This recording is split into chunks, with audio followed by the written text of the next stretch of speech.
Haley, I am merely Bo. Gibbe is here. Hi. G-Man is here.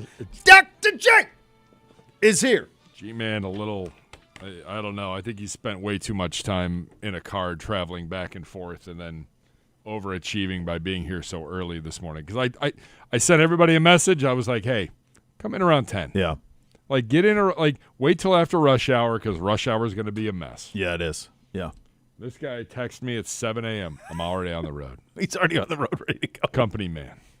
Okay. I'm like, well, dummy. That's on you. Man, be careful out there. Yes. I was just westbound here within the last hour from East Side via Turnpike, and real dicey. I mean, I didn't go more than 60 the whole way. 2 lanes, for some part of it 3 lanes, mostly 2 lanes were decent, and they always clear the Turnpike first. I mean, that's going to get done right, but of course when things go bad. But I've heard, and then I obviously was on 71 northbound, and that was pretty dicey. The local streets are dicey. I saw the big accident on 90 obviously this morning. It's just take some extra time and just chill out a little bit. Like, you'll get there at 60, not as fast as you would have at 75, but it's better than not getting there at all. Yeah. And just everybody's just chill out a little bit because it's bad. It's not great. No, now the radar is showing that it's supposed to start moving to the east and moving out of here.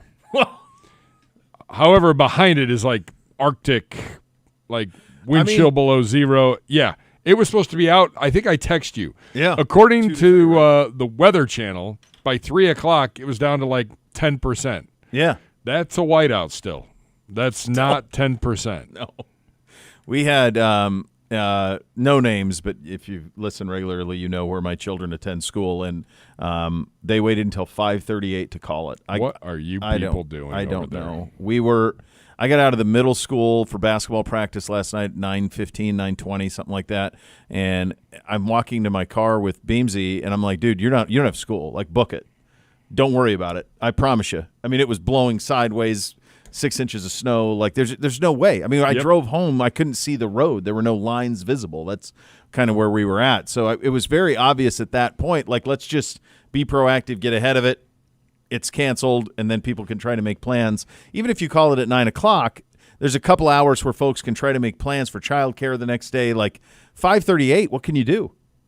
Yeah, you're calling off, or you're working from home. Yeah, I mean, you're having to – yeah, so just – I don't know. That's my piece of advice for the Explorer folks out there. Like, just go ahead and call that thing earlier. You knew where this thing was going. Absolutely. I think Olmsted Falls had it done before 10 o'clock last night. Yeah, that's how you do it. That's what you do. Like, we know this is going to be impossible for our drivers to get to the bus garage, let alone get out and try to pick kids up. Yeah, absolutely crazy out there. So everybody be safe, and we're going to be in it for a while. I was looking at like the extended, like I know. The deep freeze for the next 2 weeks is going to be pretty real. The wife has given the green light. I think the in-laws are going to go to Florida for a little bit. Nice. This you going? This may have pushed them over. I was like, say when? Can we go tomorrow? How do we make that work? Speaking of flights, our boy got on his. They were on it. They were. We haven't heard anything since. No, we have not. He was on a plane. Little Zogs was there, the great Miss K, and they were headed southbound. But I've not gotten an update on how the day has gone. Normally, like I check the documentarian. Mm-hmm. Yes. Like, for any kind of story. Is there anything? Let me pull. There's nothing. Oh. And I'm like, maybe they didn't leave. No, they left. left. The plane. I heard planes. Yeah, no, I think I live on the approach and the takeoff. I know they were working this morning. Yeah. I think it was just delayed a little bit, and then maybe that led to chaos down there because you're a little bit delayed. But I think everything's fine. And if you are flying, just be patient. You got to de-ice the planes. Yeah. And then you got to wait, and if you wait too long, you're gonna have to de-ice again. Yeah. Like, it is what it is. There's nothing you can do about it. Eventually, you will get to hopefully a better place in America than right here, right now. Yeah, I always feel like they need, however many de-icers they have, get twice as many. Yeah, that would be helpful. That would be the way to kind of handle that. So this was interesting. Last night, I usually go to bed right around 11, and so just like normal, went to bed around 11. I always check anything happening in the sports Yep. world, whatever. And then this morning, as I mentioned, we got the call at 5:38, so I'm up around 6 anyway, so what the heck, I might as well just stay up and get after it. So start preparing my morning show, and I'm looking, and I see like the Schefter News that John Harbaugh has accepted the job with the Giants. And I was thinking to myself, my God, were they hammering this out at 2 o'clock in the morning?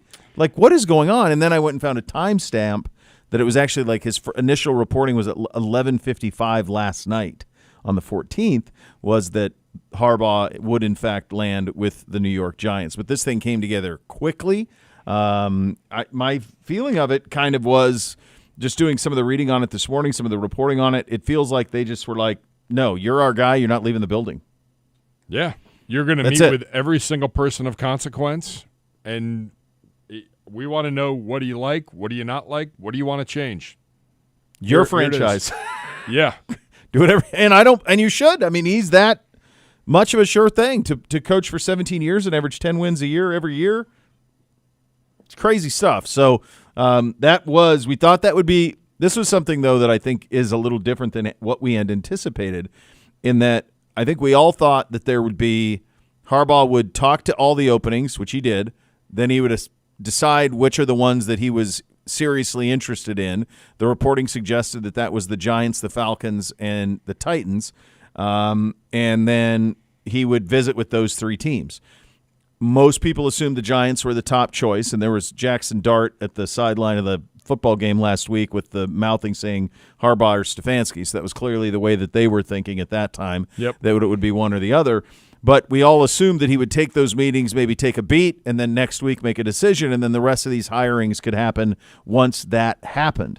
That timetable got sped up by this decision happening last night and into this morning.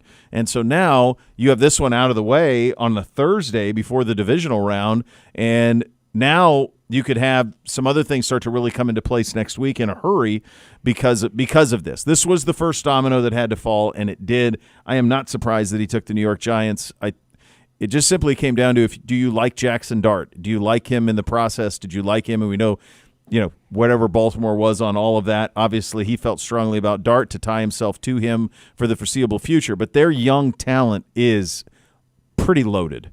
Big-time playmakers, defensively some young stars. If Dart goes, they can be a contender pretty quickly in the NFC. Absolutely. In their own division. Yes. Given who knows what the Eagles are doing. Yes. Coming off of that mess. The Cowboys are a hot mess. I mean, that's in Washington, you think they're going to bounce back, but maybe they should have gotten rid of their coach. Yeah. And gone and gotten Harbaugh. So, yeah, I mean, I think it's interesting. Ian O'Connor, who I know we've had on this program, and he's been pretty ingrained. He's had conversations like with the Maras, like this all started on Sunday, this courtship. Yeah. And then at some point it got brought up to Ian because Ian said, well, everybody says the easiest path is through the NFC South, so Atlanta. Yeah. And the source told Ian O'Connor, John Harbaugh doesn't care about that. He is not intimidated by the NFC East whatsoever. Yeah. No, and I mean, Philly is the defending Super Bowl champions. They're obviously been bounced, but they're pretty loaded. This could be a very competitive division very quickly. Washington with Jaden, obviously in the NFC Championship game a year ago, and then Dallas. Dallas is a mess at the moment, but they still have a big-time quarterback. They've got weapons. They've got a bunch of first-round picks because they traded Micah Parsons, so they can flip things in a hurry. This division could get very interesting very quickly. To me, this is a bet for John Harbaugh as a 63-year-old. It's a bet on Jackson Dart. He obviously liked him. And there was some reporting that Dable talked to him about Dart. You're going to love him, like all of that stuff. Maybe that happened. Maybe it didn't. Who knows? But he clearly felt very strongly about Jackson Dart. Well, and there were some reports, again, from Ian that I guess Harbaugh called Peyton Manning and said, hey, can I talk to your brother about the job? Because there were a lot of reports that Eli had reached out. Harbaugh reached out to Eli to get the scoop on the New York landscape. Look, it's an iconic franchise. They've won 3 Super Bowls in our lifetime, Gibbe, or 4 Super Bowls in our lifetime. Yeah, 2 with Coughlin, 2 with Parcells, 4 in our lifetime. And I think if you do like that conversation of like the blue blood operations in the NFL, they're in that list. They're one of those teams, and they've won consistent. This is actually this stretch that they've been in is the longest stretch of kind of impotence they've had. I mean, usually they've been in the mix for most of the time we've been alive. So iconic franchise, massive market, the football program of record in the biggest city in America, young talent. I get it. And more importantly, not a big relocation for the family. No, and I think doesn't he have a vacation place in like South Jersey, like the Jersey Shore, like Avalon area or something like that? Yeah.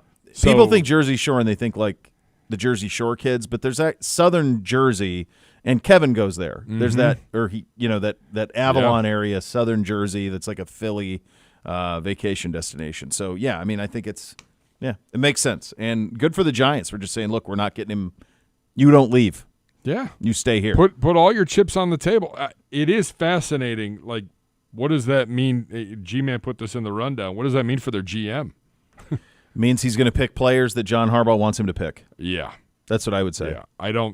I think the days of you having the final say on things are out the window. No, and I want to say in one of the reporting of this, I don't know if it was Rossini or somebody had reporting on it this morning, that basically keys to the kingdom.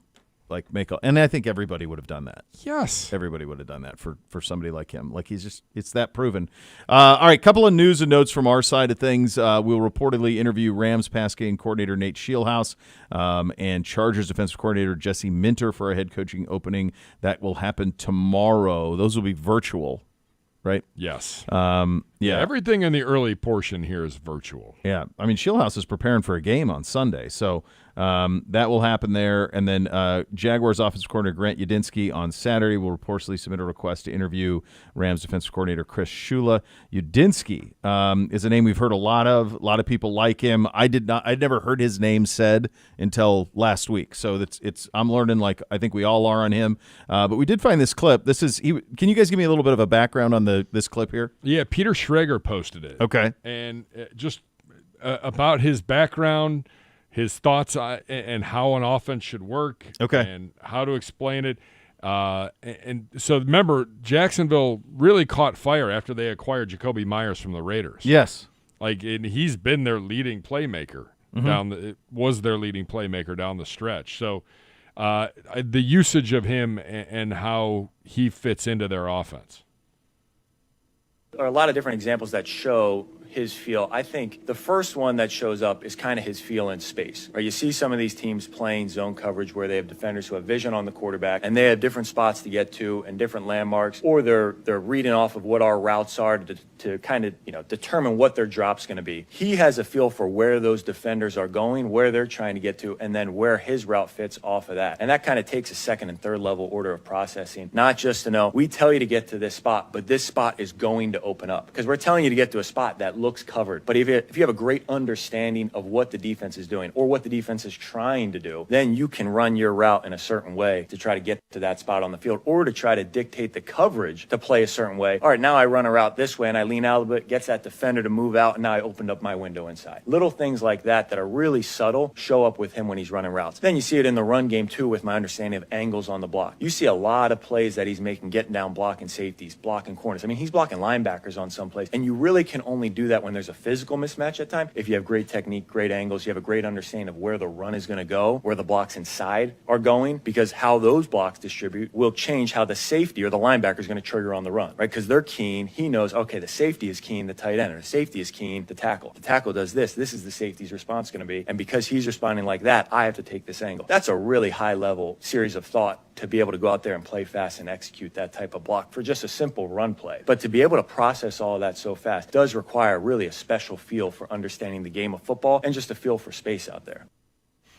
It's like an Encyclopedia Britannica. Yeah, he's locked in, man. Most of these guys now that are in this cycle are, and most. Do we have the full list of all the guys we are interviewing? We've asked. I will have that for you after we talk to Brooke Pryor. I'm thinking about it. I don't know that we have anybody with head coaching experience. Do we have any? Schwartz. Oh, well, yeah, he's here. Yeah, but in terms of outside candidates, I don't think we have. I think everybody's would be a first timer. Correct. Yes. It is a mailbag Thursday edition program. Get your questions in for Gibby and I. You can do so a couple of ways. You can do so at Browns_daily on the X/Twitter platform. You can also hit us up in the YouTube chat, youtube.com/Browns. Those are your hot topics today, presented by University Hospitals, official health partner of your Cleveland Browns. As Gibby just mentioned, great friend of the program, one of the best in the business. Brooke Pryor is going to join us coming up next on she's never done this before, a coaching search. Nobody over there on that beat has. Maybe your boy Kabali. I mean, nobody. You're listening to Cleveland Browns Daily. We're presented by Bally Bet, official sports betting partner of your Cleveland Browns. Please bet responsibly on 850 ESPN Cleveland.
All right, let's get smarter, kids. Time to head out on the Twisted Tea Hotline, presented by Twisted Tea Hard Iced Tea, official sponsor of your Cleveland Browns. Keep it twisted, Cleveland. She is Brooke Pryor, ESPN NFL Nation reporter for the Pittsburgh Steelers. She is one of the best in the business, and she joins us on that hotline. Brooke, thank you so much for taking the time.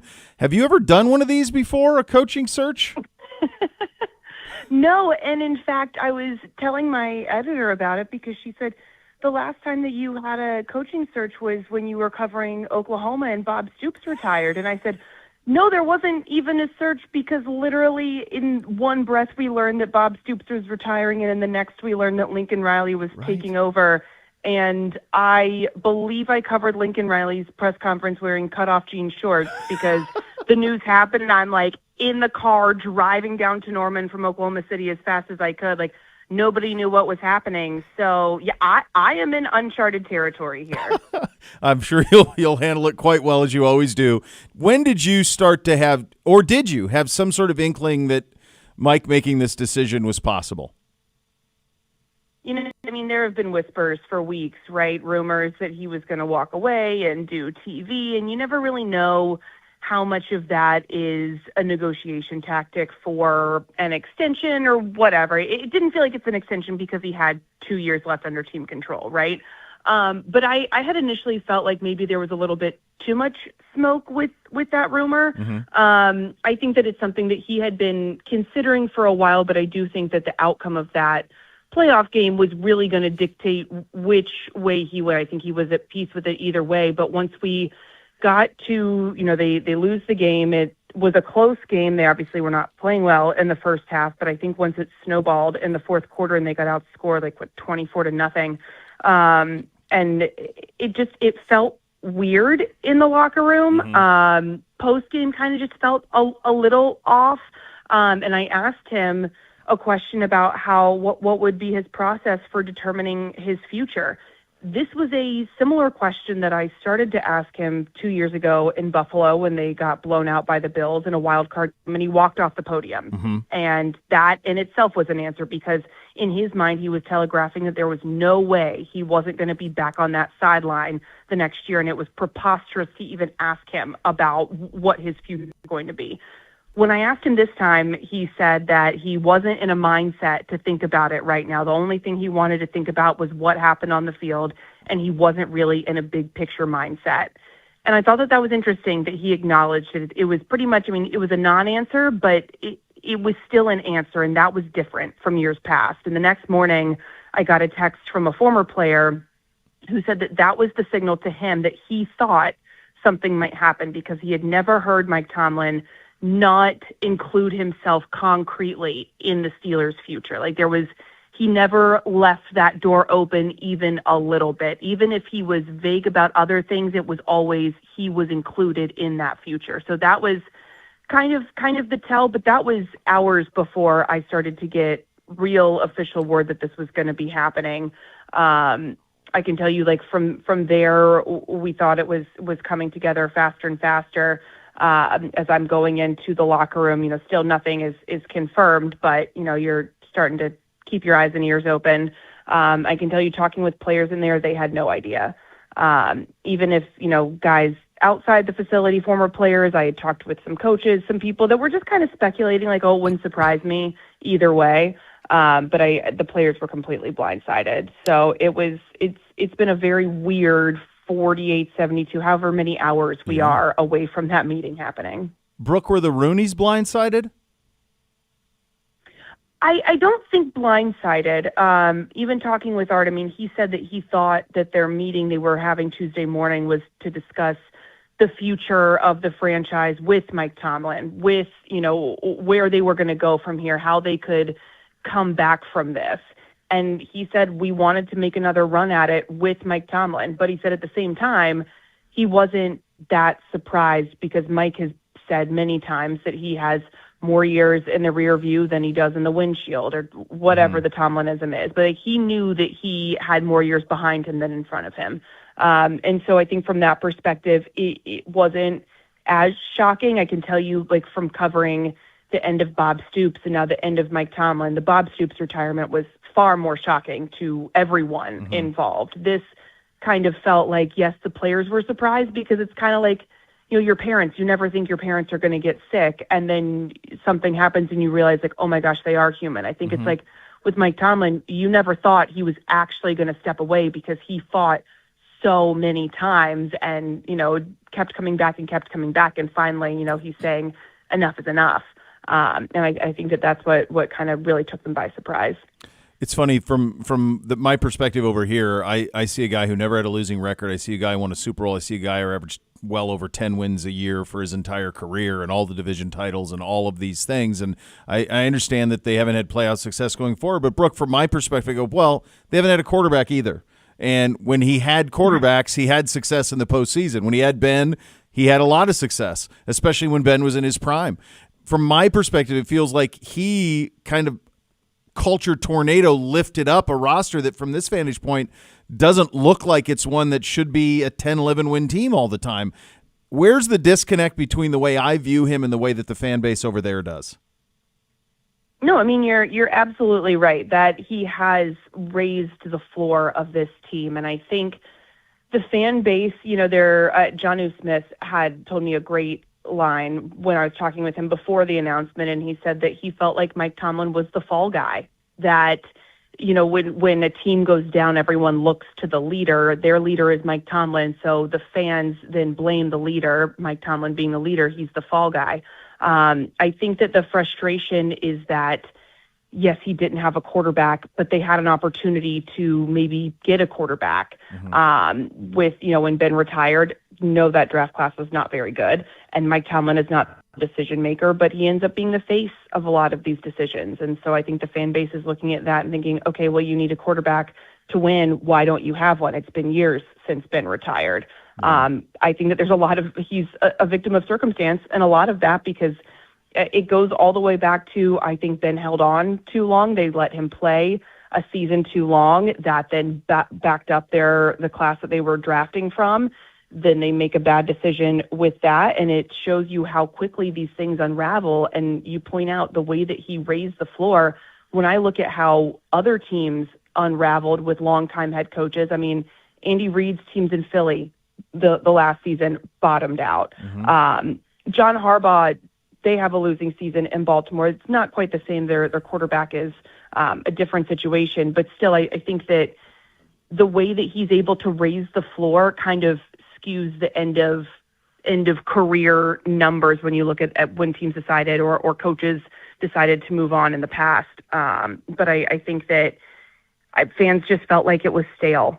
And sometimes, winning in the regular season is great. But, I mean, you guys know if in Pittsburgh, that's for a guy that said the standard is the standard, he understands better than anyone that just winning in the regular season is not the standard that the outside wants. And he's a victim of his own success in that way. And, I'm sure he will be appreciated more in the future, depending on what happens. But I think that it took a toll on him. Even Art Rooney said yesterday he thought the reasons were more family-related than football-related. Mike Tomlin's a fighter, but I think even good fighters know when it's time to hang it up, maybe temporarily go underground, regroup, and then decide your next move. Do you think he'll coach again? I don't know. I wouldn't anticipate it being anytime soon. One thing I know for certain about Mike Tomlin is that he is incredibly competitive. He competes at, our press conferences he would view as a competition. And his version of winning a competition is to give us as little information as possible. And he was really good at it. He won a lot of those press conferences. So I absolutely see a world where he steps away for a little bit, but like Bob Stoops, same thing, also incredibly competitive. He stepped away to spend time with his family, and no, he never got back into college coaching, but he was doing, the UFL? He couldn't stay on the sideline. These guys like that, when that's all you know, at some point, there's only one thing that satisfies that itch.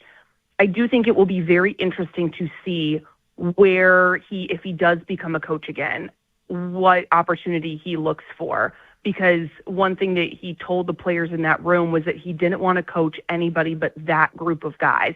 He doesn't want to coach someone else's team. When I think about that, I think about the fact that, this is a guy that likes a challenge, likes a puzzle.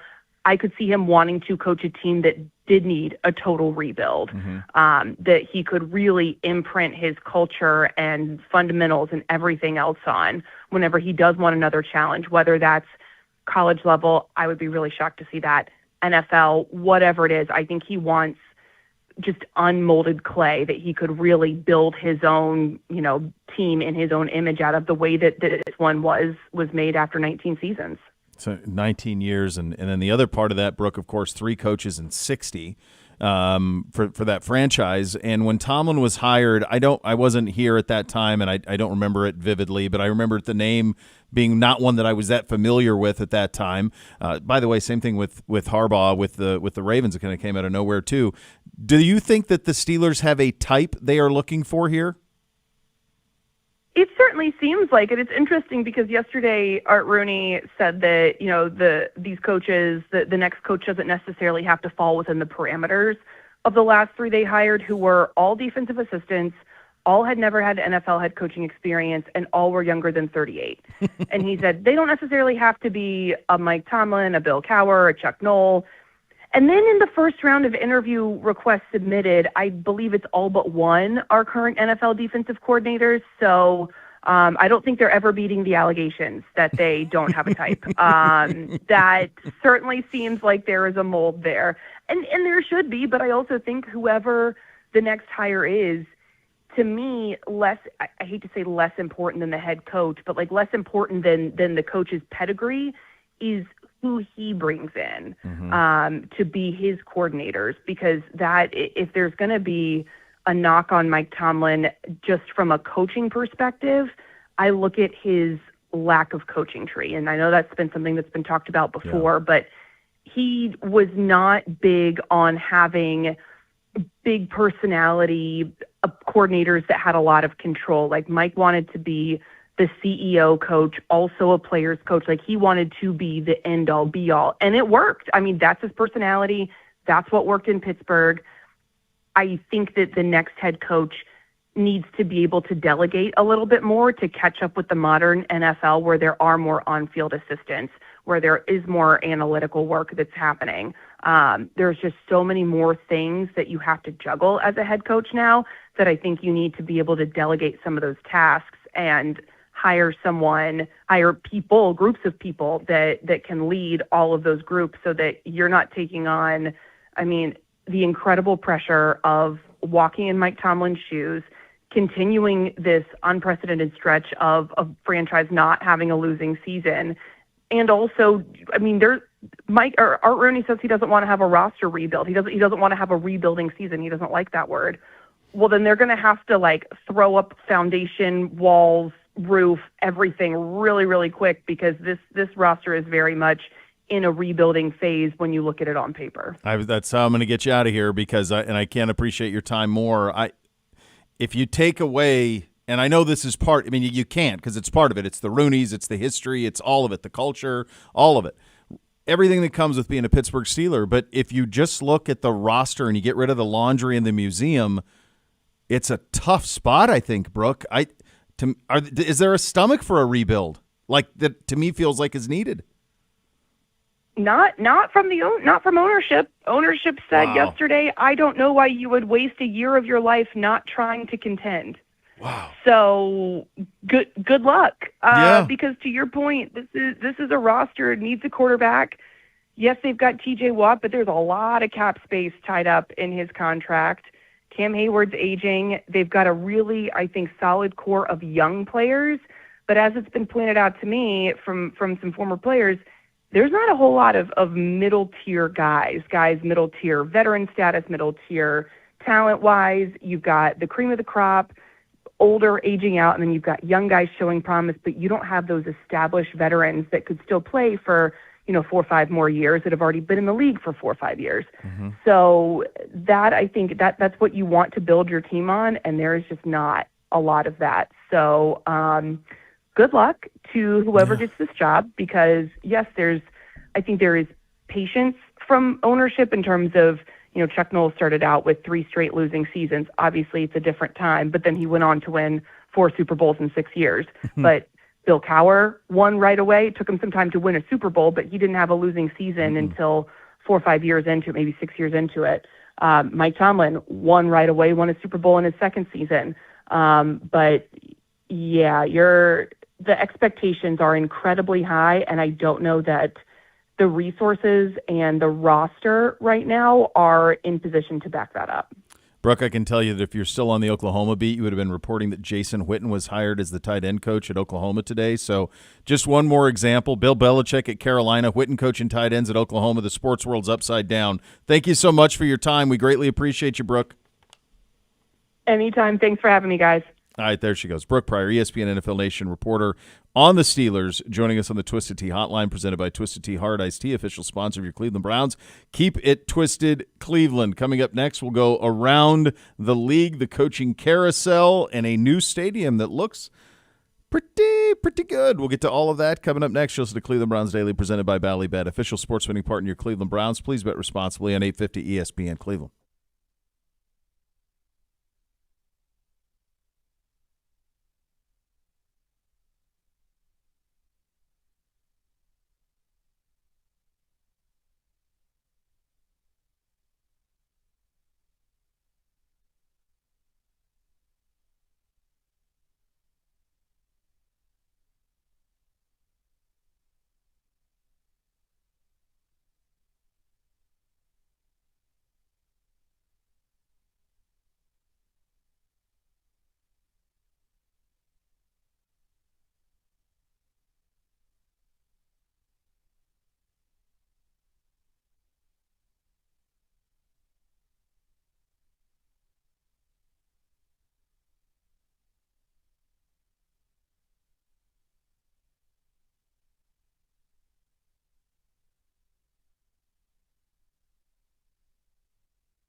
Add more fun to your fan of the Bally Bet Sportsbook app. Download today. Get 50 back in bonus bets. You place your first wager of 10 or more. Bally Bet, official sports betting partner of your Cleveland Browns. Some updates from around the league.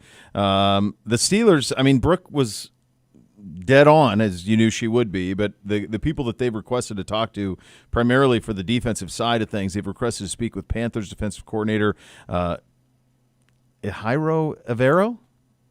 I'm gonna Sure. go. I said that. I didn't. Not a lot Not of confidence. confidently, No. but it's Thursday. Jairo Avero.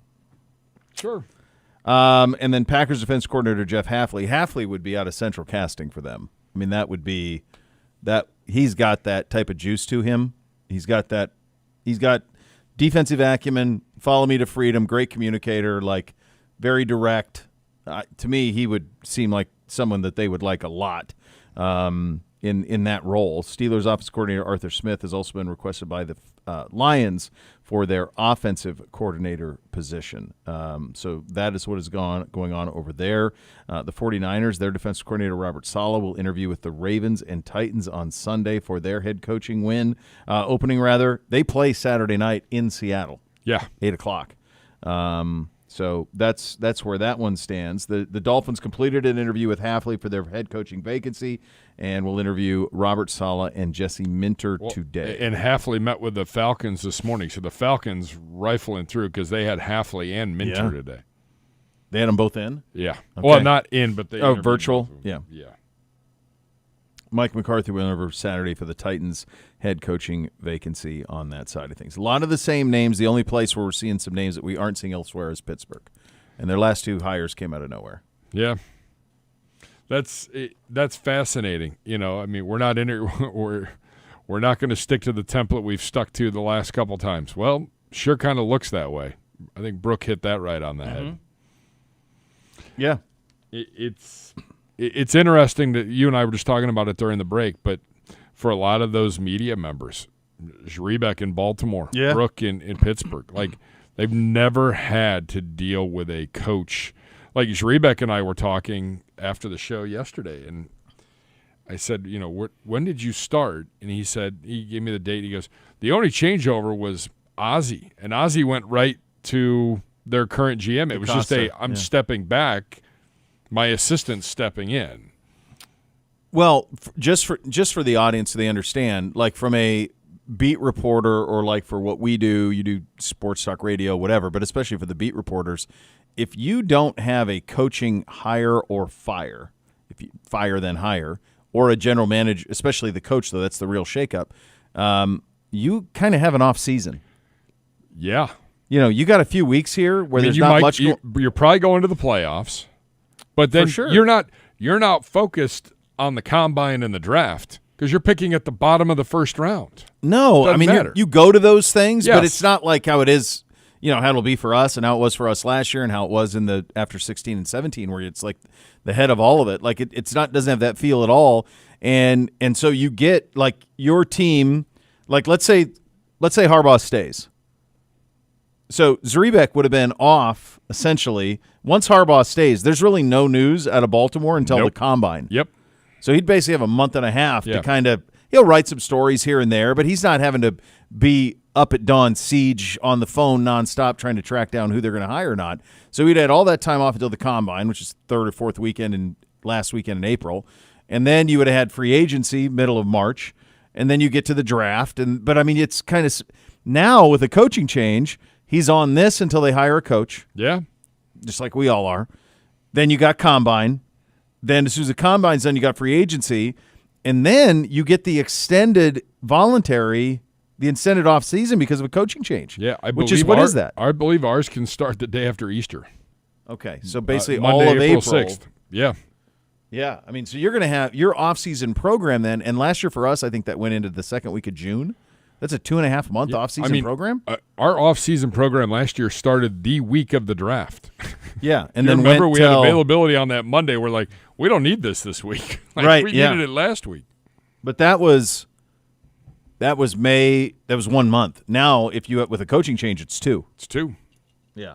So that's a big change. Yeah. I mean, that for those for everybody on those 2 beats, that's a lot of change. It sure is. It sure is. And that Pittsburgh job that's an interesting job, man. What are you selling? A museum.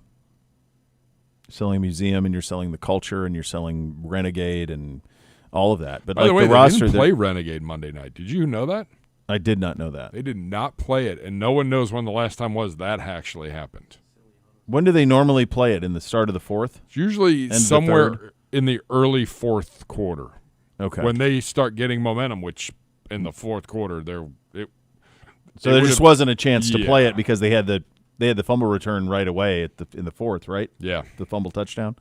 So they just never had a chance to play it, and they always want to play it when they're on defense. So yeah. I mean that's what you're selling because I've thought about this a lot since Tomlin stepped down. It's like, what young building block are you building around? Who's like your guys that you're going for? We hear you on it there, G-Man. I hear you going Will Howard. He's in the background just spouting. Talking about Will Howard. I like Will Howard a lot, but he better be able to drive the football in the wind because that's what you're signing up for, to play in that operation. So, yeah, I just think that fan base has never had to go through it. They've never had to do a reset. And when Art Rooney says we don't reset, I don't know why you'd waste a year trying not to contend. I don't see a path for them to contend next year. Here's the and I am never in favor of tanking or anything like that, but you got to pick a little bit better than 18 to 22, which is usually where they've been for the last 8 years. Well, yeah. I mean, and to buttress your point, Gibbe, if you just look at the team still playing, Bo Nix was drafted when? 10th? So, yeah, I Somewhere in think the so. top 10. Josh Allen was in the top 10. Drake May was third. C.J. Stroud was second. So those are all top 10 picks. Sam Darnold was picked third or second when Bake went one. Was he second? I think he was second. Purdy was last, so there's your outlier. Caleb went number 1 overall, and Stafford went number 1 overall. So of the 8 teams still playing, one is the outlier. That's Brock Purdy. And by the way, in that same draft, they traded up to take Trey Lance, I believe, at number 2. So that was in that same draft. They lucked into Purdy completely. But the other 7 of the other 8, now in the case of Darnold, he's on, his 5th team or whatever. But nevertheless, they were all blue blood quarterbacks coming out of college. Yeah. Darnold went number 3. Saquon Barkley went number 2. Oh, that's right. Yeah. And then Josh Allen went 7, and Josh Rosen went 10th. Josh Rosen went 10th. I believe Lamar at the end of that. He was, yeah. 32. God, Yeah. that's unreal. Yeah. You can do it. It's just really hard. I mean, Jalen Hurts was a second rounder, like everybody knows. Tom Brady was a 6th, like everybody knows the stories. But by and large, it's top of the draft stuff when you're trying to win and land those franchise quarterbacks, trying to lock those guys in. We also in the business of new stadium renderings, the Washington Commanders dropped their new stadium rendering this morning. There you get, if you're watching on the YouTube, you get a look at it. I mean, it looks like a monument, honestly, and it leads right into the monuments. It's stunning. It's at the RFK site. It kind of has that shape of RFK that RFK had, which I think is really cool of them. And then it did, which a lot of these are doing, which is they saw that Minnesota model. We saw that Minnesota model. Folks, if you've not been to Minnesota for a game, and a great many of you probably have not, when you go to a game there and you see what they did, it's just the truest sense of the word awesome. And the natural light coming in, it's just so cool. And so that's what they're going for. And I know the Rams Stadium's like that too. So this one's going to have like a kind of a clear ceiling on it, similar to the one we're going to have. And so with that comes natural light and ambience. Yeah, I mean, I think the thing looks great. It's going to be really cool to see them back inside the district. Go ahead and Uber, because I don't see anywhere where you're parking. That's a good question. I mean, that's... Yeah, it looks like it's... Do you know that air? I've driven by it on the Beltway. I've seen it on the Beltway. That's exactly right. But I don't know, like, what's, in the like, where are they going to have the tailgating set up? I don't know where that happens. It's a massive site, though. Yeah. Oh, yeah. Yeah. I mean, here's the problem. You've got to tear that thing down. Yeah. So then you got to tear it down, and you got to get rid of everything. Right. and then you've got to start building again. Whereas, with our situation and with Buffalo, it's stuff's torn down. Yeah, just build it straight up, right? Yeah. I mean, how long is this going to take? I'll tell you what, if they have a window on the other end of that stadium that looks towards the Capitol and the Washington Monument, that is going to be money. That's very cool. That should be their club level. Yeah, right? Yeah.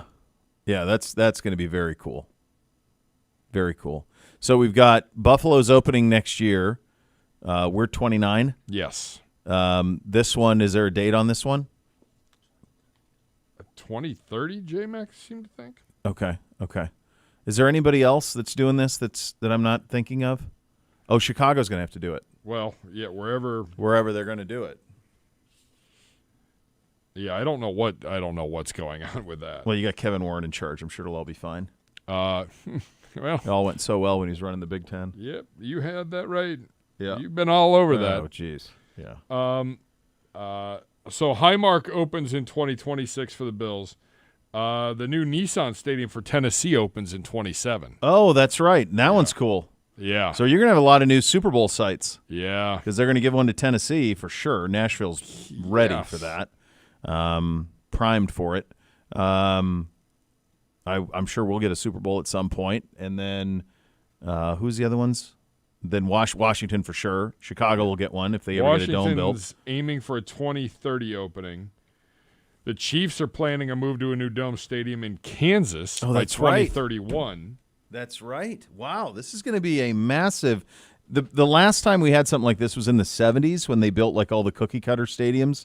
Three Rivers, Riverfront, all of those were built, around that time. Old Busch Stadium in St. Louis, they were all built. Multi-use Veterans Stadium in Philly, the Meadowlands, like they were all those were all built in the 70s, and so now we're getting this massive building push that's happening in here over the next couple of years, which will be exciting. There's one other one on here that I'm like, whatever happened to this? What's that? The Jaguars Stadium of the Future, under construction for an August 2028 grand opening.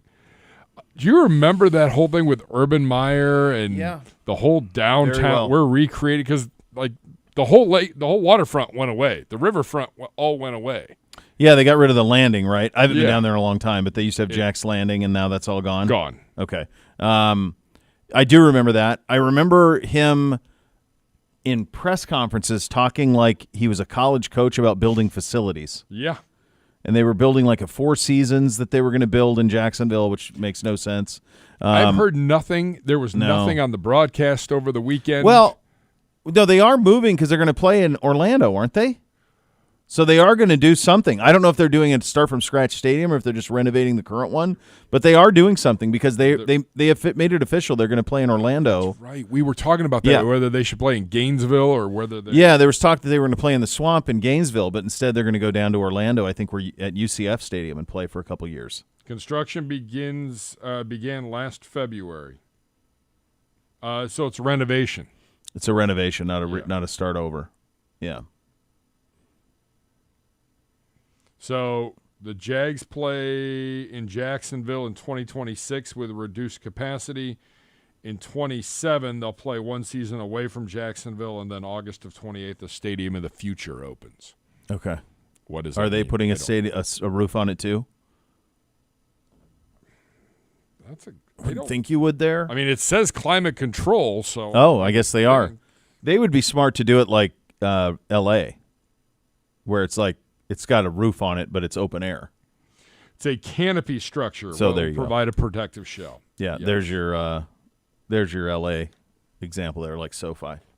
All right, there you go. It's a mailbag edition of the program. Get your questions in for us. We will get to those coming up here in the second hour of the program. Tweet them to Browns_daily on the X/Twitter platform, or you can hit us up in the YouTube chat, youtube.com/Browns. I got to talk to Tyvis next.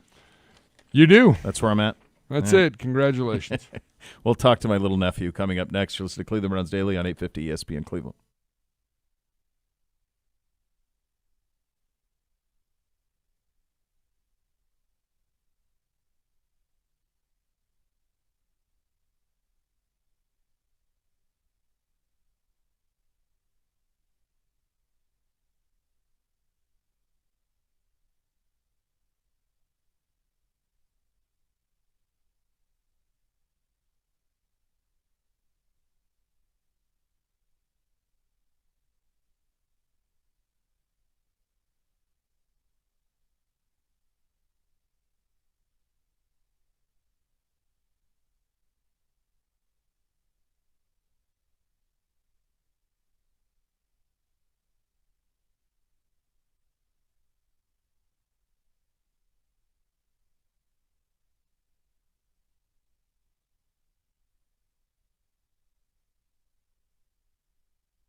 All right, second hour, Cleveland Browns Daily, 850 ESPN Cleveland. Attention Browns fans.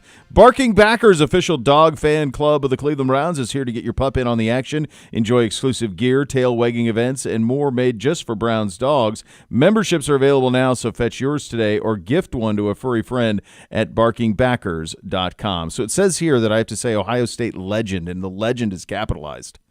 I mean, I think Bo Bishop's former intern works. Maybe that's all that's necessary. Browns analyst, co-host of T-Bone and Tyvis on The Fan down in Columbus from 6 to 9. There it is. G-Man put it at the end. How about that? Bo Bishop's former intern, Tyvis Powell. How are you, buddy? It was so funny that you have to say it twice to emphasize. That's right. That's right.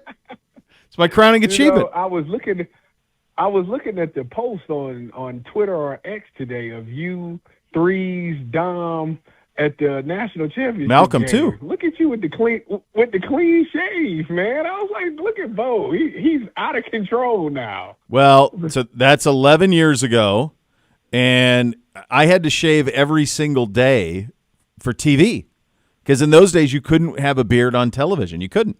So you had to be slicked up all the time.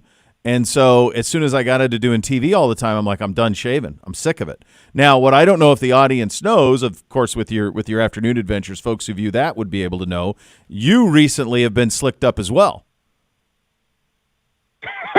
I mean, I did it once, Bo. I did it one time. So this is what happened. The lieutenant, a.k.a. my wife, she wanted to see what I would look like because she has never seen me without my beard. Yeah. So she was like, I always wondered what you would look like. So I said, you know what? One day I was in there and I was trying to line my beard up and I took it a little too thin on one side. So I said, well, at this point I messed up, so I might as well give her what she wants. I messed up, but I'll just say I'm doing it to give her what she wants. that's So that led to me shaving the whole thing down, shaving it off. And if you haven't seen Tyvis when he was slicked up, just picture Marcus Graham from Boomerang. That's basically where he that did the lieutenant think that as well? Did you get a Marcus, darling? Did you give any of those? She didn't quite hit me with the Lady Eloise, but she definitely did enjoy the look. And I told her, you can kiss it goodbye. It's not happening. I need my beard back.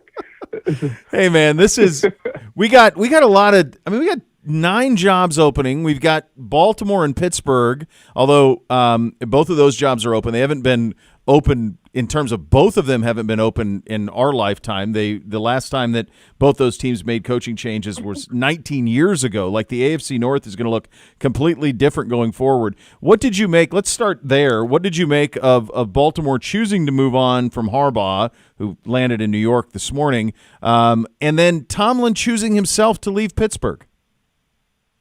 Yeah, the Baltimore one, I was shocked by that because going into this season, everybody picked Baltimore to win the division, and I thought that they just got a rough deal of injuries. I thought it was a lot of key guys that got hurt in this season, and it kind of led to this off season. And then you hear about the stuff in the locker room where, Lamar is telling them to take the TVs and the ping pong tables out and all of those things. And it's like, what does that have to do with anything? You would think that they would be locked in. Mm-hmm. And he said he did it because he wanted them locked in. And now you start to hear stories about Lamar and being not this lazy guy who only wants to play video games, and him and John Harbaugh's relationship kind of soured. So it's just a whole bunch of stuff. And I think that it's Baltimore looking for answers. I think that, after 18 years, John Harbaugh has done a wonderful job, but sometimes you just need a new voice in the locker room, and I think that's where they got with it. I think John is an exceptional coach. I think that their roster is talented. I just think that, the relationship is kind of soured and they just needed to see a new voice in there. So they made the decision to move on. Mike Tomlin leaving Pittsburgh. Now, the Pittsburgh fans, I get it. I understand. They're like, we get to the playoffs, yay, but we lose in the first round. Mm-hmm. I still believe if you give Mike Tomlin the quarterback in Pittsburgh, they can get past the first round. I really do. And they really struggled to find somebody to replace Big Ben.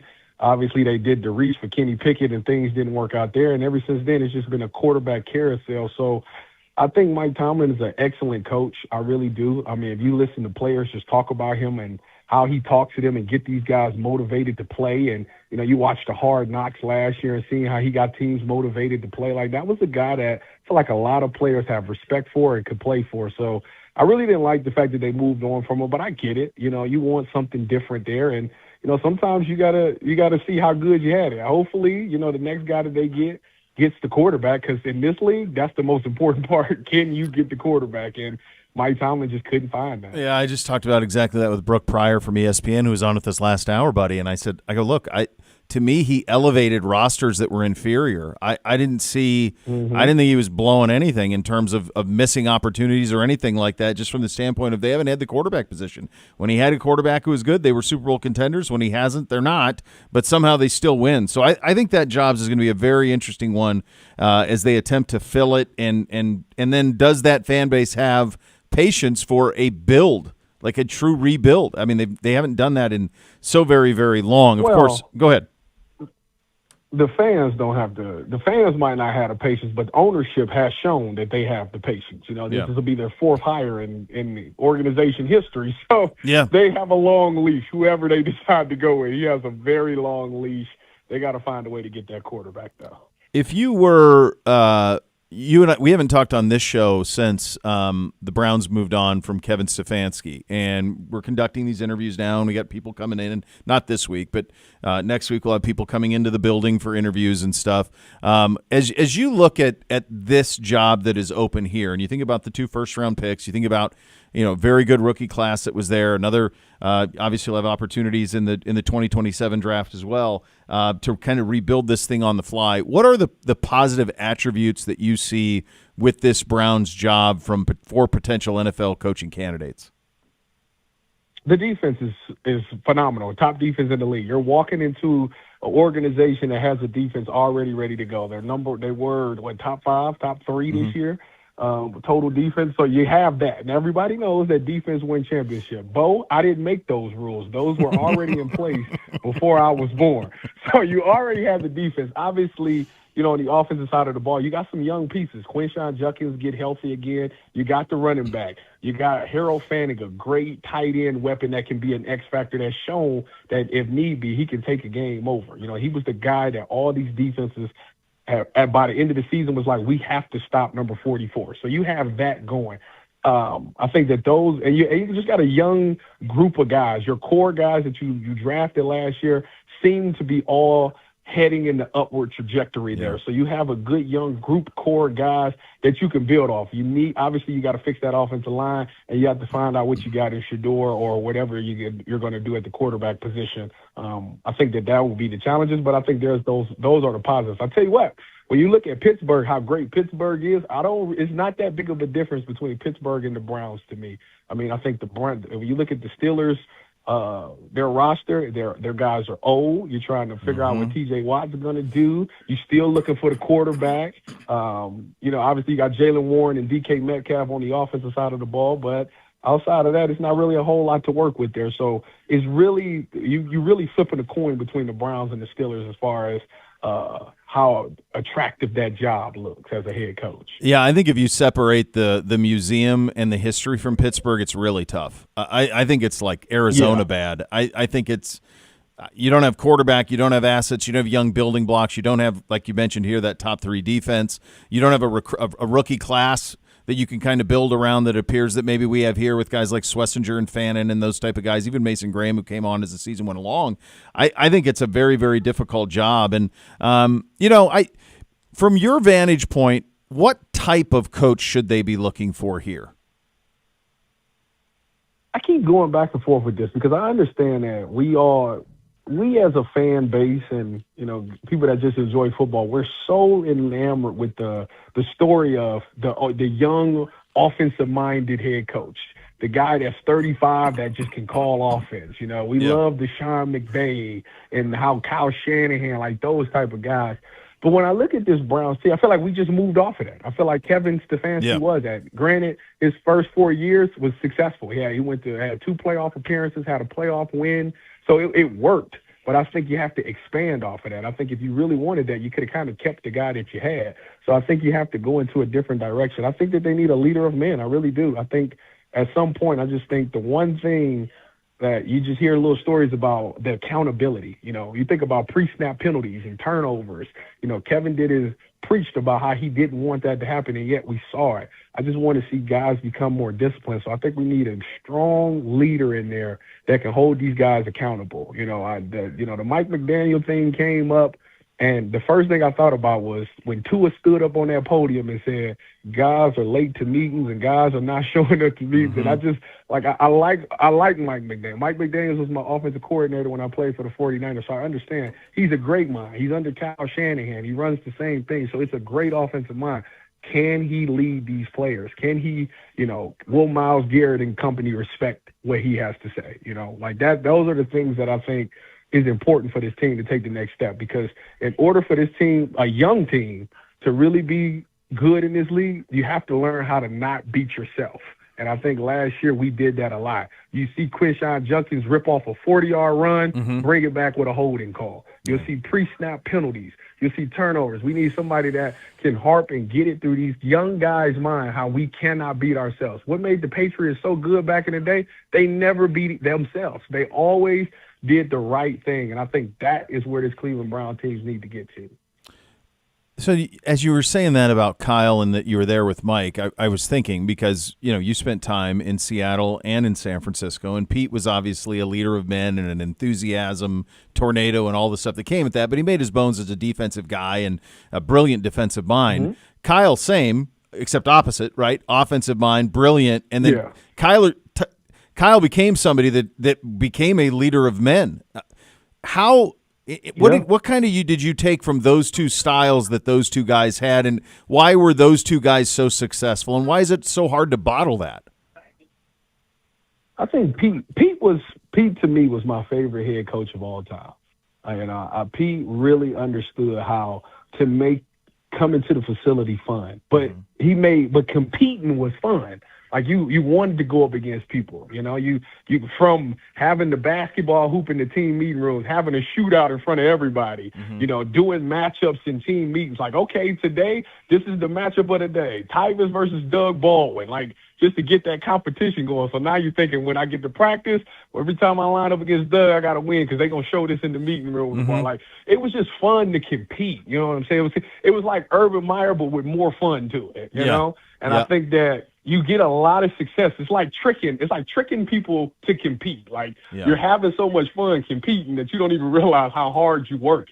So I think that was the unbelievable way Pete did that. When you look at Kyle Shanahan, he was the young guy that was just so relatable. Like he said things, the way he went about his day, you could talk to him about anything, like young people stuff. Like a young-minded guy, he just understood it.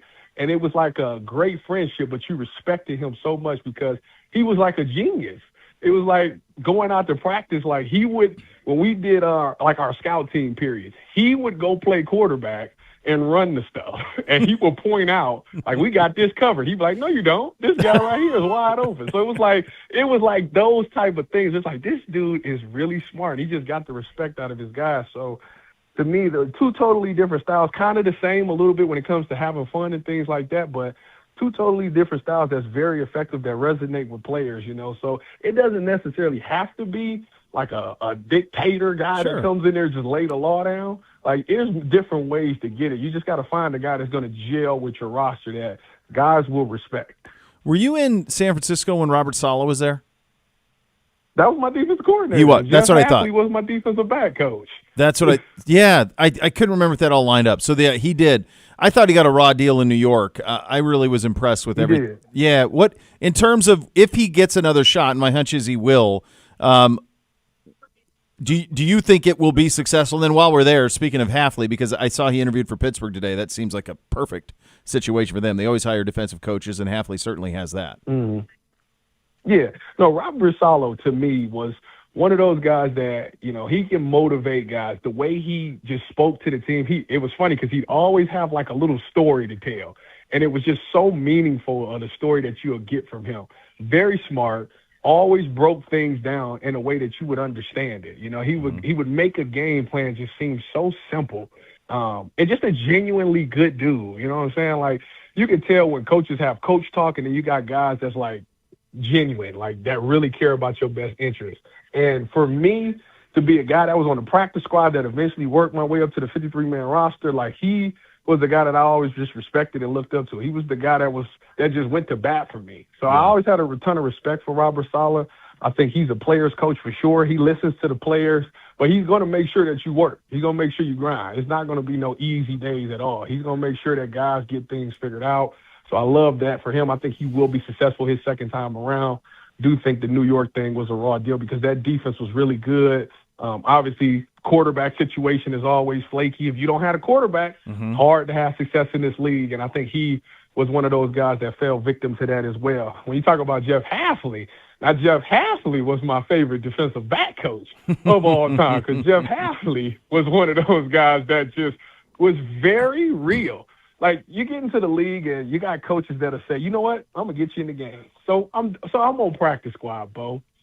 And I'm having a good week of practice. Now, at this time, I'm playing corner, having a good week of practice. Hafley goes, you know what? You balled out this week. You've earned the right to play in the game. So I'm looking at Hafley, and I'm like, I'm on practice squad. What are you talking about? He said, I'm going to get you in the game. Sure enough, Saturday come around, they say, Tyvus, we're going to promote you to the 53-man roster. I said, oh, my goodness, let's go. So in my mind, I'm still saying he ain't about to put me in no game. Like, he got to put me in no game. I'm going to play special teams, and that's it. We get to Sunday, we playing the Jacksonville Jaguars. He comes to the sideline. It's about the second quarter. He go, you ready? I said, oh, you was serious. He said, yeah, go out there. You in. And for sure, I went out there and I actually played, and I played really well. So it was nice just to have a guy who's a man of his word. Yeah. You know, Hafley was another guy who would get us in that meeting room, and he'd be like, listen, they got all of these guys, but this is the areas that they like to attack. We need to stop these 3 areas on the field. And it just was the simplest thing. And we had a ton of success. And I tell you what, that DB room that we had that year was probably the best DB room we've ever had. Now, our record was not great. We were not great, but just the fun that we had in that room and how the closeness that we had in that room was the best I've ever seen in the league. And I was with the LOB. So I'm just telling you, Hafley is a really good coach. He's going to have success. I do believe he's going to end up in Miami because their general manager just came from Green Bay that they just hired in Miami. And I think he knows Hafley really well. So it makes this a no-brainer to hire Hafley in Miami. All right, take a look at we got 4 games this weekend, 2 Saturday, 2 Sunday.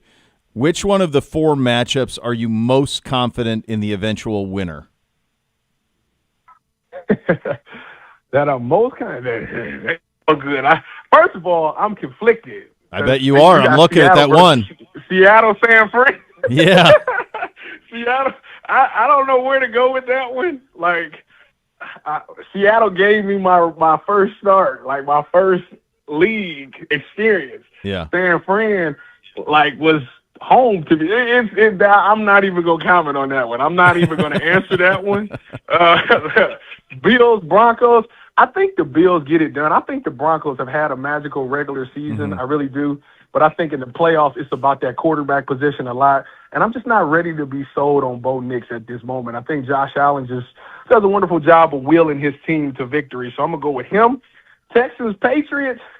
I want the Texans to win. I actually picked the Texans to go to the Super Bowl this year. Okay. It's kind of crazy to say, but that defense is just so good, Bo. It is, I know. The way that they create them takeaways, I can't deny how good they are. CJ plays outside. I know CJ can play. They can make it.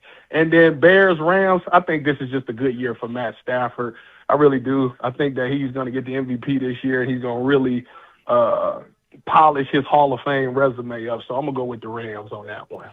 We haven't talked about it on this show, but we've talked about it in Columbus a lot. Dude, big ups, just so everybody here. You're going into your high school Hall of Fame here. That's coming up, right? Couple of weeks, you're going in?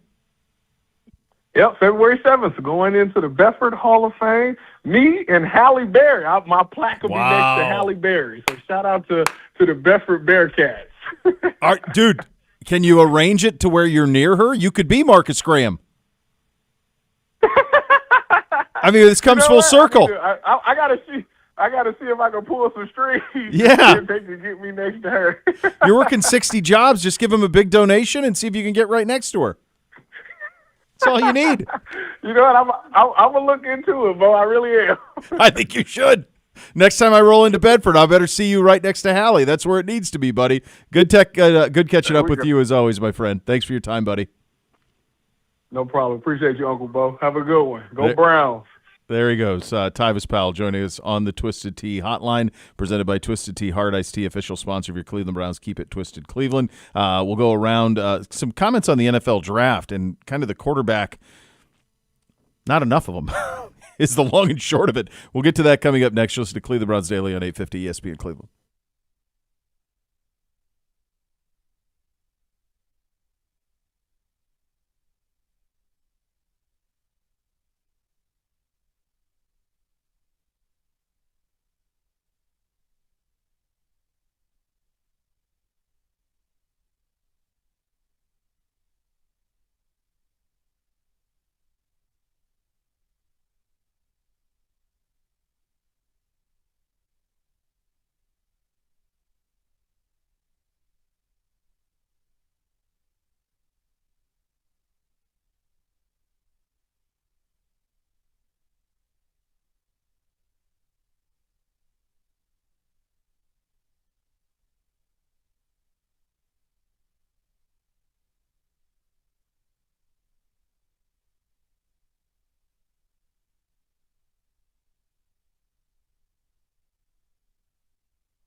Zach Bryan will be bringing his With Heaven On World Tour.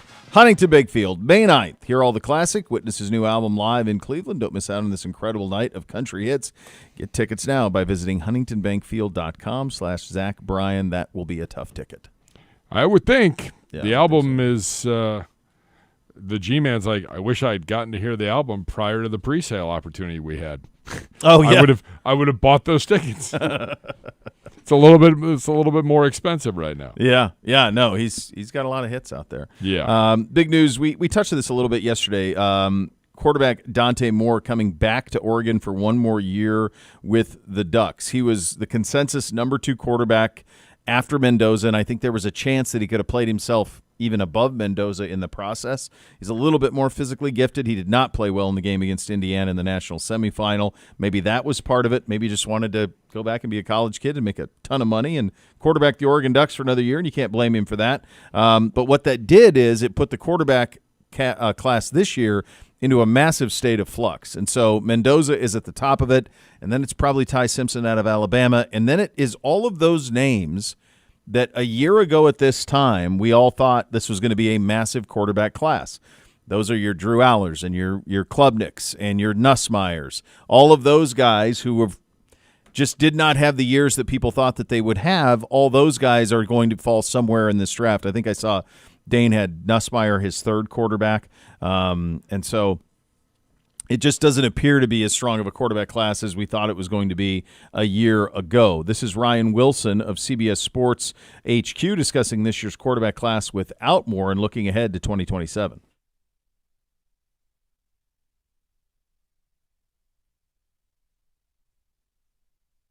Everything else is wide open. Dante Morris returned to school. You have Ty Simpson, who's declared for the draft. Is he a top 5 pick? Not as we sit here. We're still waiting to hear from John Mateer. He is not a first-round pick, mostly because of the injury he suffered halfway through that season. And then you have to work your way down the draft board, Chris, and you get to Carson Beck, who has refound his game at the University of Miami, but he is no longer in the first-round conversation right now. We've seen teams like the Texans in 2023 draft C.J. Stroud and turn it around. The Commanders in 24 with Jaden Daniels. The Patriots last year with Drake May, and this year they're one of the best teams in the NFL. If you don't have a quarterback, you can't win football games. So how far down do we go now? You have Ty Simpson as a day one quarterback. I would imagine now he's your QB2. But could we see a situation like we just saw this past draft where we have a quarterback go number 1 overall and then nobody goes until late in the first round and somebody may trade back in to pick up QB2? Very realistic possibility, Chris. And as we sit here, these are the teams that need quarterbacks. The Raiders, the Jets, the Cardinals potentially, the Browns, the Miami Dolphins potentially, the Rams have a couple first-round picks, and if they want to plan for life after Matthew Stafford, and, of course, the Pittsburgh Steelers. But here's the thing, and you talked about it with Jackson Dart last year, when I thought he was a second-round talent. The Giants traded up to the back of the first round to get him, and he had a really good rookie season. Teams are going to have to now go back and do more homework on Ty Simpson as we get through this pre-draft process, because here's the difference between Ty Simpson and Jackson Dart. One of the differences. He's only started 15 games. And when you look at the list of quarterbacks drafted in the first round since 2010 who have started 15 or fewer college games, Mitch Trubisky, Dwayne Haskins, Anthony Richardson, and then you have Cam Newton, but he had played a whole entire season the year before in junior college. So that is not a glowing list of guys who can come in right away and be day one starters and be successful. Teams have to figure that out. One of the things that I think that Ty has going for him, he's an really good processor of what's happening pre and post snap. Insanely accurate on short and intermediate passes. Struggled with deep passes at a historically low level this season. But in talking to folks at Alabama, he was dealing with an injury for much of the season. And if NFL teams are okay with that, and perhaps during the pre-draft process and the throwing sessions of the Combine or his Pro Day or wherever, proves that he can be consistently accurate down the field, he will find his way into the first round. And then the question becomes, do the Jets not take him at 2, for example, but maybe at 16 with their second first-round pick, target someone like Ty Simpson? Ryan, how are scouts viewing those guys that you see as day 3 guys in this year's draft who came back for another year of college? Drew Aller is the guy that you build in the lab. He just never put it together. And the feedback you got from Drew Aller both last season and this season before the injury is that he just played too robotic at times, and he didn't go out there and just sling it around the yard, and not to the point where you're turning the ball over, but playing a little more free than what we saw at times. It felt like he was stressing and trying to make every single play perfect. When you talk about Nussmeier and Kate Klubnik, and I wrote about this back in September, they're both 6'1" or shorter. And the question I had at the time when I talked to folks around the league was, can you be successful as an NFL quarterback at that height?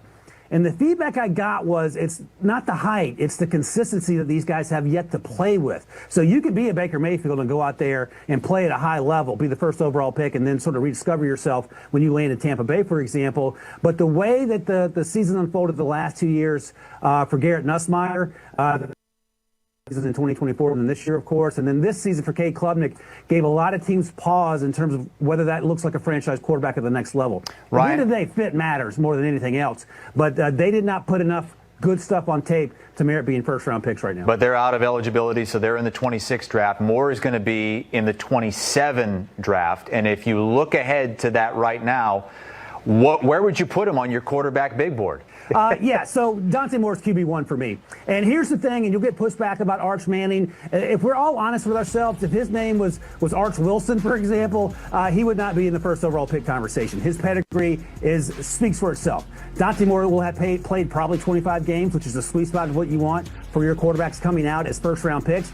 I love Jaden Mayava. I may be higher on him than other people. I know some NFL teams had a day 2 grade on him. I thought he played really well this season before deciding to come back. And that put Arch number 3 right now. He got better as the season went on, but the first half of the season tape at Texas was hard to watch if we're being honest with ourselves. Julian Sains on that list. We know how well he played down the stretch or for the season until that last game for Ohio State. Lenore Sellers came back to school to prove himself. Then you have Brendan Sorsby, who was transferred to Indiana to be that next guy. Texas Tech to be that next guy. Josh Hooper will be at Indiana. So we have a lot of names to watch. I'll say it, Chris. I say it every year this time. Next year looks like a deep quarterback class. We shall see together if it actually is. That Lewis Riddick had that point too. He's like, before everybody talks about how great it's going to be in 2027, let's remember this. Remember where we were. Yeah, with all of these things. Speaking of quarterback, go ahead. What is Oregon going to do here? Well, they're gonna pay him probably $6.5 million a year to be the starting quarterback, and then if Dylan Raiola wants to go somewhere else, fine. I think the big question is, will Raiola jump back in the portal? He played 2 years at Nebraska. It's hard for me to imagine him just sitting for a year, but maybe if he stays there, it'll be the first really mature decision that group has made, because he played at 4 or 5 different high schools. He was committed to 3 different colleges before ending up at Nebraska. They gave him the keys to the operation. It didn't go particularly well, and so now he's at Oregon. So. I mean, if he leaves, I'm assuming he got paid to go there. Oh, for sure. So yeah, now but what? Probably not lucratively. I'm guessing it was probably a pay cut, honestly, because he wasn't like coveted by the top schools that are out there. So I think there was Oregon. It's my understanding Oregon they thought they were getting Damon Williams, who's the kid from Washington. He had already signed with Washington when they asked him to go in. He decided to go back, or Washington fought it. He's back at Washington, so then they pivoted to Raiola. So I think that's how that happened. But, Moore could be in the conversation for number 1 overall. Sayin, Manning. It should be a really, really good class in 2027. You could have 5-6 of them going in the first round. Could be like the one from a couple years ago, but you never know. In the meantime, you really got to do your homework for this year if you're interested. Yes, you do. Because after the 1. Yeah, and I don't know about Mendoza as like a surefire. Number 1 overall feels rich, but we'll see. Yeah. One other thing on the NFL quarterback front, pretty big news out of Seattle. Sam Darnold pops on the injury report. He is now listed as questionable for Saturday's game against the 49ers with an oblique. So remember, they play Saturday, so this is the Friday practice for them. Yeah, this is the last day. You got to walk through tomorrow. Yeah. Home game Saturday night. I'm sure he'll play, but that is very noteworthy. Who's the backup? I couldn't even tell you. G-Man? Jalen. Really? Yeah, it probably is Milrow. Yeah. Well, I'll tell you what though. Like, I mean, I'm thinking about where we were a year ago with that name. Yeah, right. So, but also like if he were to play, or even if he were to play in spurts, that would be a massively different thing for the Rams to prepare for, because he can go, like he can run. Yeah, that'd be a much different offensive attack if they had Milrow. Speaking of the 49ers side of things, Kyle Shanahan says Fred Warner will not be activated off IR ahead of Saturday's game for Seattle in the divisional round. So, again, that goes back to I think they're hoping he can be able to go should they make the NFC Championship game, which, if Darnold doesn't play, those odds increase, I would think, pretty dramatically. I would imagine that number would change, too, by the time it gets to that. All right, we'll open up the mailbag coming up next. You'll listen to Cleveland Browns Daily on 850 ESPN Cleveland.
All right, welcome in.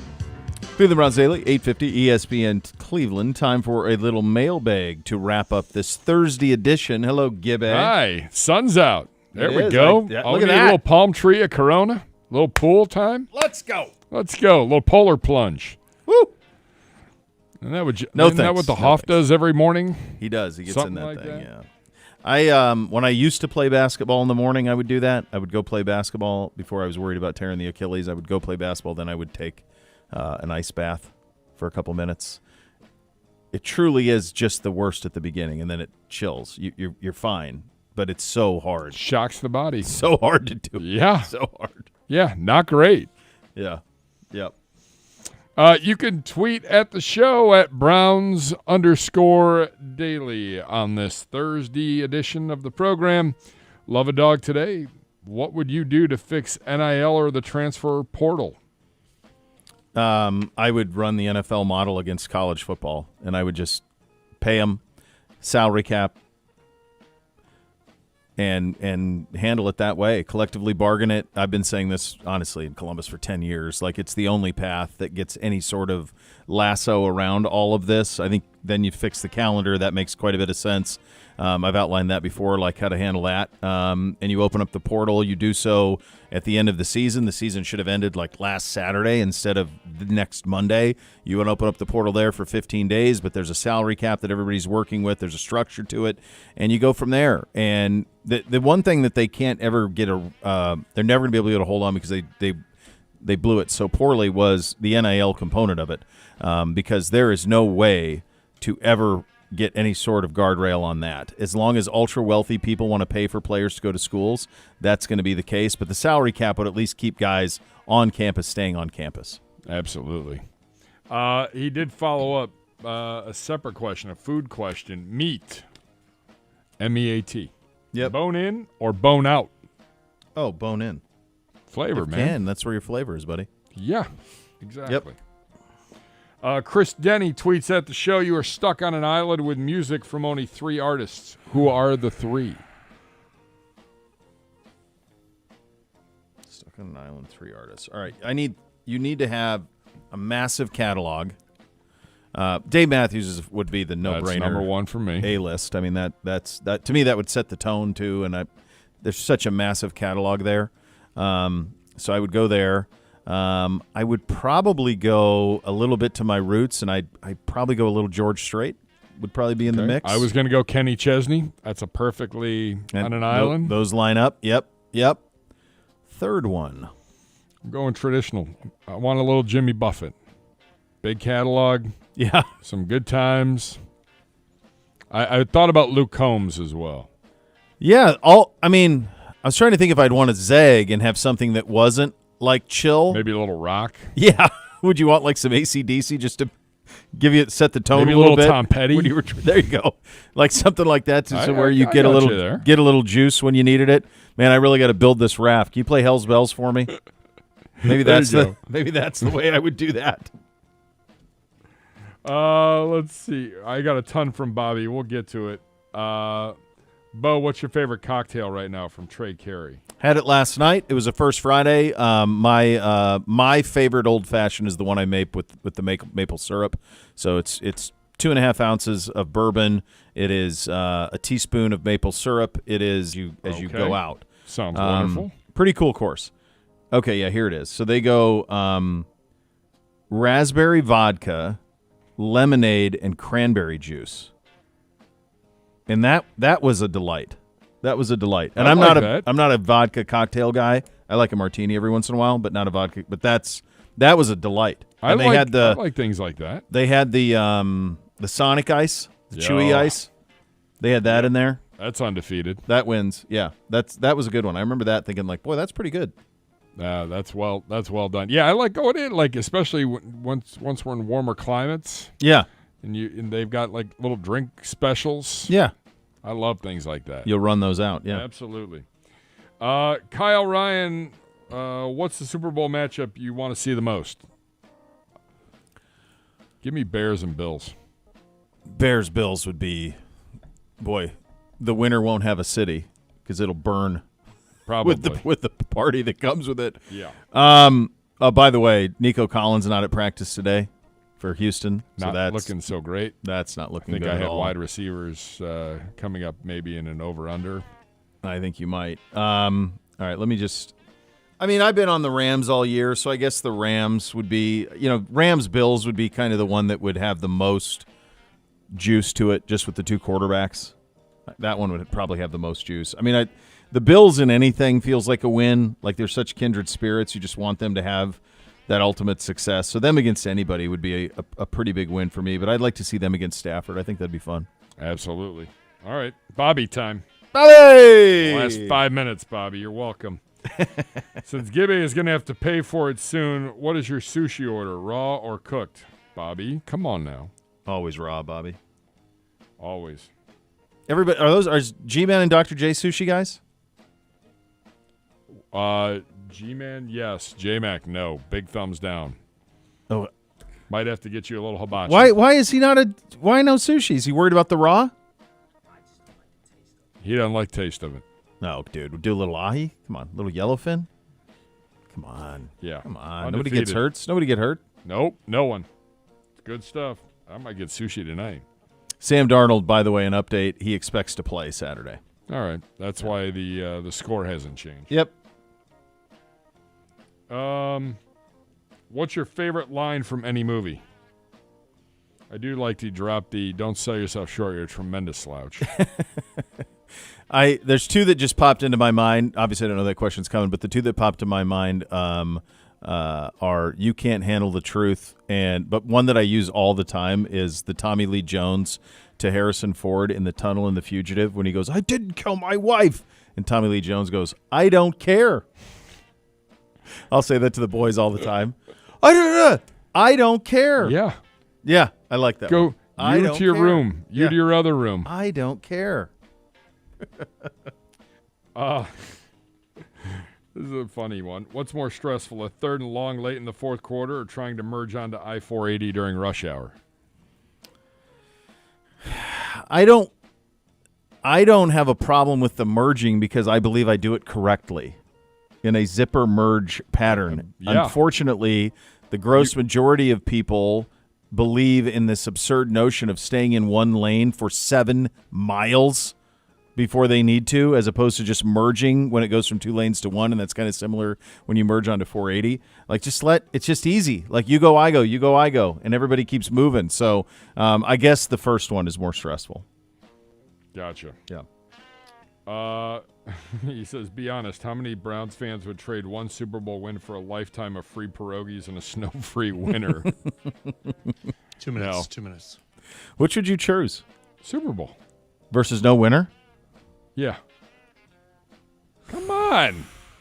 I love us, but my God. No winner would be pretty amazing. I'll Golf figure it year out, round? man. Can you imagine? Oh, my Hooligans God. year round? Hooligans year round. Year round would be unbelievable. I might. You wouldn't make it long. I'd be broke. You'd be broke. You wouldn't have a liver. Yeah. The whole thing would be a problem. Yeah, exactly.